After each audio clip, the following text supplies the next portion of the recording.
the California Department of Pesticide Regulation, Geospatial Innovations for Environmental Protection. Our speaker for today is Joel Myhre. He is the IT specialist for California Department of Pesticide Regulation. Joel has over 20 years of experience in public policy and advanced information management. He's used his experience to help bring advanced humanitarian technology innovations across the Pacific Rim, Europe, North America, and Central Asia.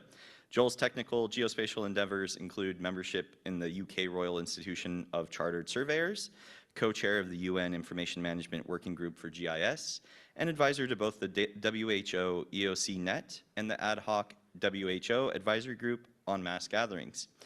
Currently, Joel leads GIS innovations for the California Department of Pesticide Regulation, in Sacramento. So with that, I'll hand it over to Joel.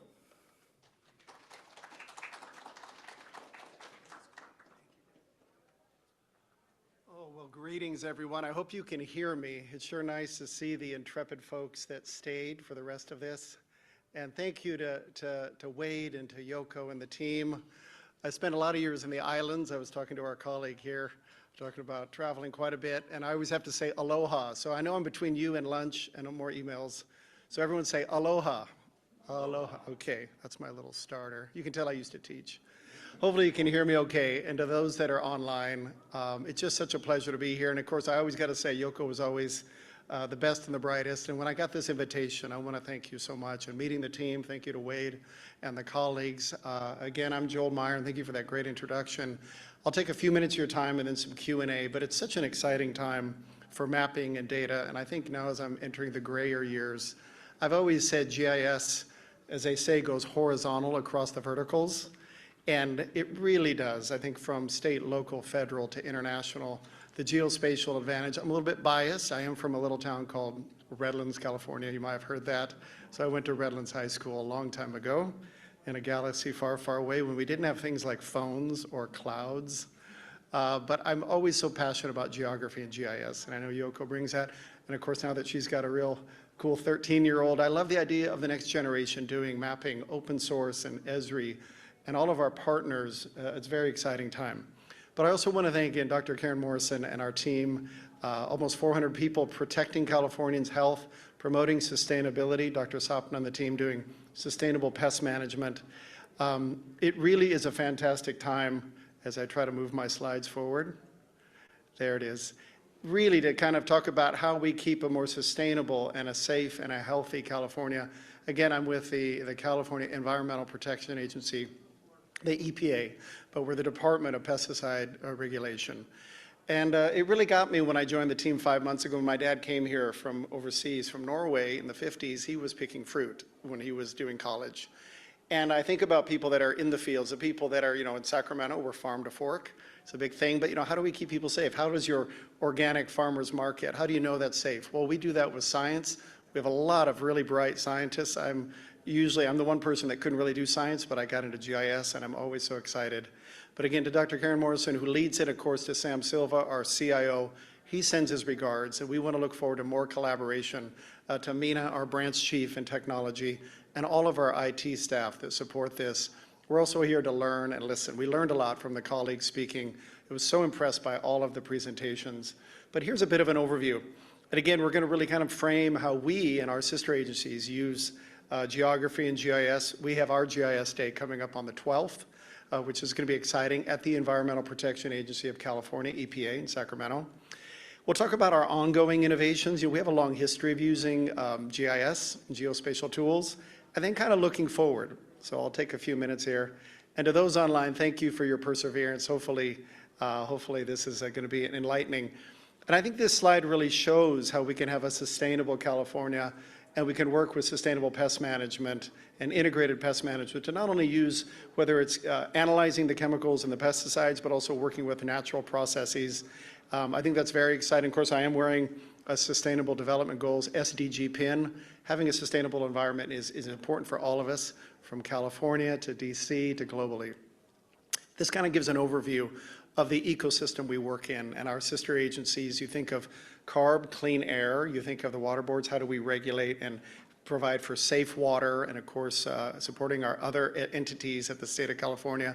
And of course, the state of California being big with 250,000 colleagues and empowering them with GIS, whether they're GIS experts, whether dashboards for leaders, getting the right data at the right time to the right people to make the right decision is what we always say.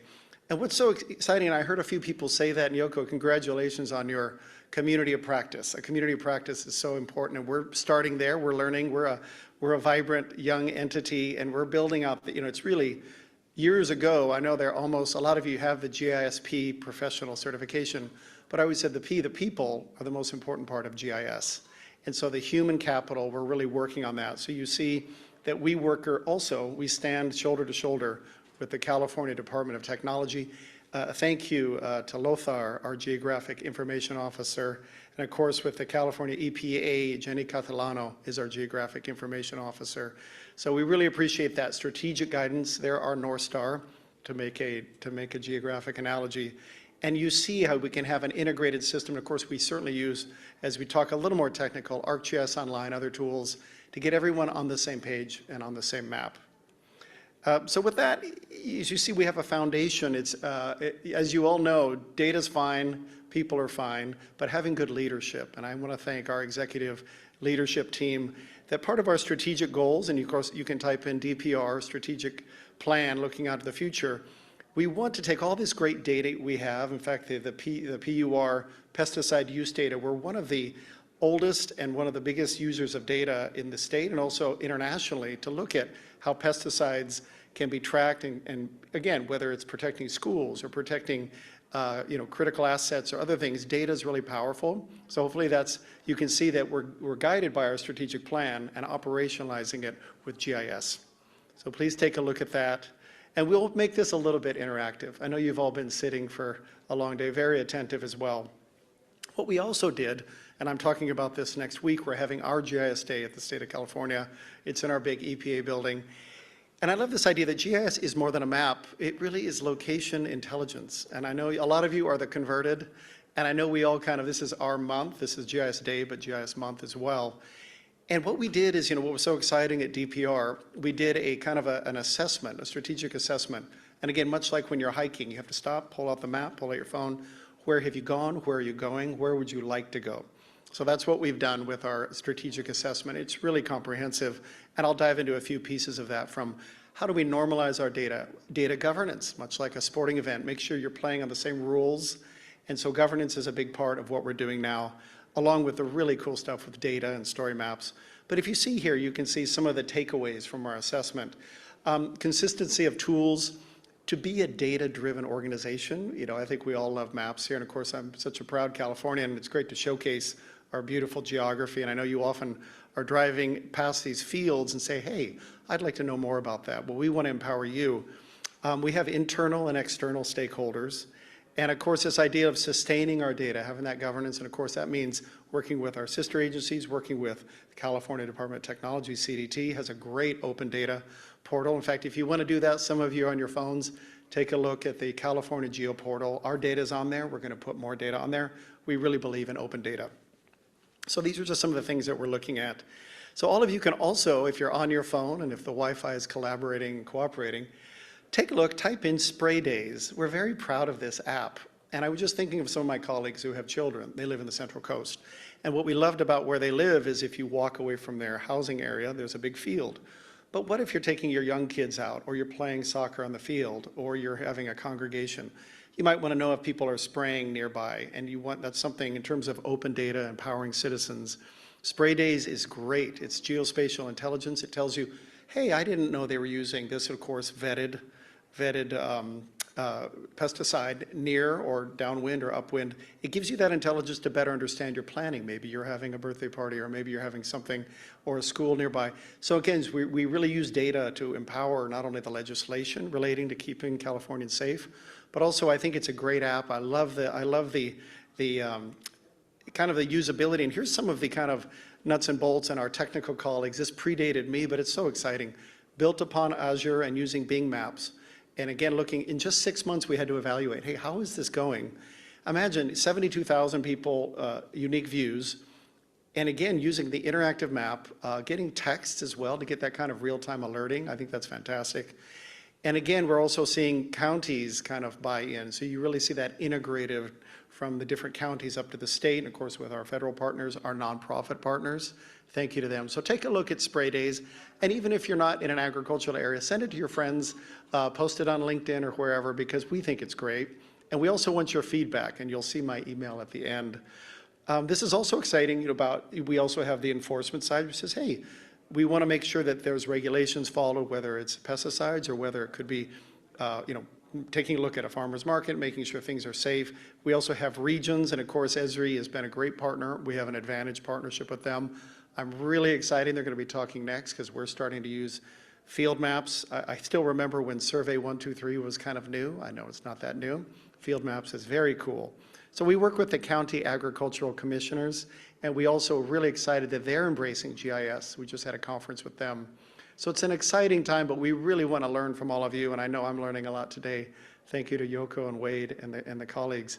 But often we're a very scientific group, and I'm always amazed when I meet with colleagues, and they're so bright and so interesting, and some have 20 years experience, some people have just left university.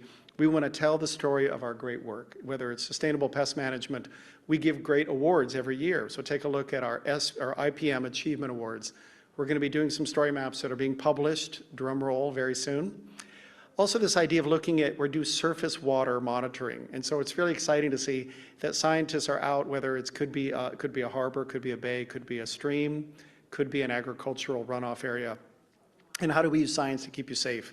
And so that's some great stories that are coming up, and we're really enjoying the story map, as a lot of fellow organizations are doing, to kind of get beyond just a technical map, but to tell that story. And thank you to Esri for building these tools.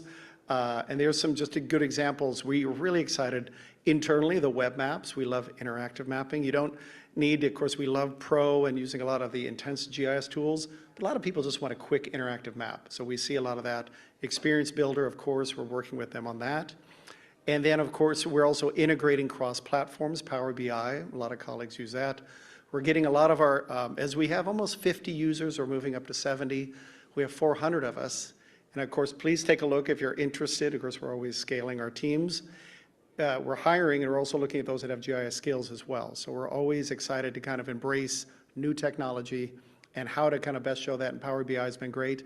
And a lot of our newer staff are also loving using R statistics, R stats. Many years ago when I was at the UN, it was great to see also open source tools that integrate with the Esri stack. So I always say it's a symphony of tools. So with that, you can also see, and again, I was looking forward, we're embracing, and of course, Myhre, my branch chief, is part of the consortium at the state. How do we embrace AI? We're using Copilot, of course, on internal data, but we want AI for good, AI for whom, what models are they used on? You can see last year I was working overseas and we were using open source AI for disaster response, refugee response. But as we say in the humanitarian world, do no harm. So, I love technology, and I feel very blessed to be here in the middle of Silicon Valley and the power of tech, but also making sure that it's do no harm, that it's equitable, that it's inclusive. And I also do believe, and of course I probably heard it from Jack Dangerman many years ago, but the power of GIS to go horizontal across busy governments, different agencies. And as I look at it, I see a lot of very hardworking public servants. So I do want to thank all of you. So with that, here is my contact information. You've got my email, which of course I had left out up to about 10 minutes ago. And I'm happy to take any questions. And thank you to everyone that put this together. Thank you. Thank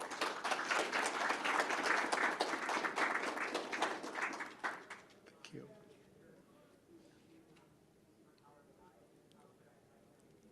Great to see you all too. Anyone online? Otherwise, I'll let our next colleagues take the stage. Any questions? Thank you. Over to you. I see a question. Hi, I'm just wondering about the spray days.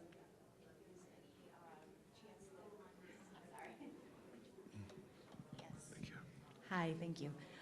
For the spray days, is that only for agriculture events, or can that be? As it stands now, and I can also get your information as well, because we also know pesticides aren't just, they can be used in different urban settings. So testing and, agriculture is not only, there's a lot of different ways to do it. Right now, and we track it with the PLS, the grids.